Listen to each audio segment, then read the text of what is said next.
সকালে উঠে ভেবে পাচ্ছেন না পরিবারের জন্য কি নাস্তা তৈরি করবেন, খুব মাথা ঘুরিয়ে যাচ্ছে? তাহলে আজকের রেসিপিটি আপনাদের জন্য। এখানে আমি 2 পিস পাউরুটি নিয়েছি। আপনারা চাইলে পরিবারের যতজন সদস্য আছে একটু বেশি করে নেবেন। তারপর এখানে দুধ দিয়ে দিচ্ছি। দুধটা দিয়ে আমি পাউরুটিটাকে ভালো করে ম্যাশ করে নেব। ম্যাশ করা হয়ে গেলে আমি কিছু উপকরণ মিশিয়ে দিব।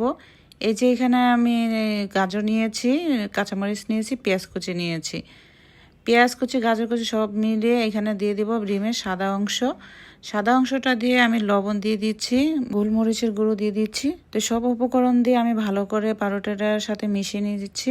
চুলায় আমি ফ্রাই প্যান বসিয়ে দিয়ে দিয়েছি তেল। আপনারা চাইলে যে কোনো বাটার বা অয়েল দিতে পারেন। প্যানকেকের মতন আমি দিয়ে দিচ্ছি একটা ডিম।